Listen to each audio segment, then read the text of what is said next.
Space बहुत बड़ा है, ये रहस्यों से भरा है और इसके अनंत विस्तार में बहुत ही शक्तिशाली चीजें छुपी हुई हैं। हम उन्हें ब्लैक होल कहते हैं। ऐसी जगह की कल्पना करो जहां ग्रेविटी का राज है, इतनी ताकतवर कि कुछ भी, यहाँ तक कि रोशनी भी इसकी पकड़ से बच नहीं सकती। यही ब्लैक होल है। ये टूटे हुए सितारों के अवशेष से बनते हैं। ये ब्रह्मांडीय दानव अंतरिक्ष समय के ताने बाने को ही मोड़ देते हैं। ब्लैक होल खाली जगह नहीं है, ये ब्रह्मांडीय राक्षस हैं जो पास आने वाली हर चीज को निगल जाते हैं। उनका खिंचाव अथक है, उनकी भूख अतृप्त है। लेकिन उस पदार्थ का क्या होता है जो उनके इवेंट होराइजन से परे गायब हो जाता है? वापसी न होने का बिंदु। यह एक पेचीदा पहेली बनी हुई है। वैज्ञानिकों का मानना है कि एक ब्लैक होल के केंद्र में एक सिंगुलैरिटी होती है, अनंत घनत्व का एक बिंदु। यहाँ भौतिकी के नियम, जैसा कि हम जानते हैं, टूट जाते हैं। समय और स्थान का अर्थ समाप्त हो जाता है। यह हमारी वर्तमान समझ से परे एक क्षेत्र है। फिर भी हम इन ब्रह्मांडीय रसातल को समझने का प्रयास करते हैं। चलो एक विचार प्रयोग करते हैं। कल्पना कीजिए कि आप एक ब्लैक होल के पास पहुंच रहे हैं। जैसे जैसे आप करीब आते हैं, गुरुत्वाकर्षण का खिंचाव तेज होता जाता है। आपको खिंचाव का एहसास होता है, एक ऐसी शक्ति जो आपको अलग कर रही है। इसे स्पेगेटिफिकेशन कहते हैं। आपके शरीर को स्पेगेटी की तरह खींचा जाएगा। आपके आसपास का समय ही विकृत हो जाएगा। आपके नजरिए से समय धीमा हो जाएगा।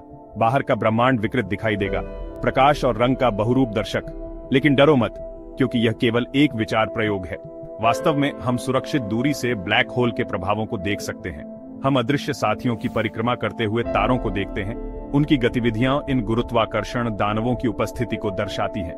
हम एक्सरे का पता लगाते हैं, जो ब्लैक होल के चारों ओर पदार्थ के घूमने पर उत्सर्जित होते हैं। क्या ब्लैक होल दूसरी दुनिया के द्वार हो सकते हैं? इसने वैज्ञानिकों और विज्ञान कथा लेखकों को समान रूप से मोहित किया है। कुछ सिद्धांत बताते हैं कि ब्लैक होल व्हाइट होल से जुड़े हो सकते हैं। ये काल्पनिक वस्तुएं ब्लैक होल के विपरीत हैं। पदार्थ को अंदर खींचने के बजाय वे इसे बाहर निकाल देते हैं। अंतरिक्ष समय में एक सुरंग की कल्पना करो, हमारे ब्रह्मांड के सुदूर क्षेत्रों को जोड़ने वाला एक शॉर्टकट, या शायद पूरी तरह से अलग ब्रह्मांड भी। इन सुरंगों को वर्महोल के रूप में जाना जाता है। वे सैद्धांतिक वस्तुएं हैं, लेकिन भौतिकी की हमारी वर्तमान समझ से उनके अस्तित्व से इनकार नहीं किया गया है। प्रसिद्ध भौतिक विज्ञानी स्टीफन हॉकिंग ने प्रस्तावित किया कि ब्लैक होल पूरी तरह से काले नहीं हो सकते हैं। उन्होंने सुझाव दिया कि वे एक फीकी विकिरण का उत्सर्जन करते हैं, जिसे अब हॉकिंग विकिरण के रूप में जाना जाता है। उन्होंने तर्क दिया कि यह विकिरण ब्लैक होल में गिरने वाली वस्तुओं के बारे में जानकारी ले जा सकता है। ब्लैक होल का अध्ययन हमारे ज्ञान की सीमाओं को आगे बढ़ाता है। यह हमें अपनी समझ की सीमाओं का सामना करने के लिए मजबूर करता है। ये ब्रह्मांडीय अजूबे अंतरिक्ष, समय और वास्तविकता की प्रकृति के बारे में हमारी धारणाओं को चुनौती देते हैं। जैसे जैसे हम ब्लैक होल के रहस्यों में गहराई से उतरते हैं, हम ब्रह्मांड के ताने बाने को उजागर करते हैं।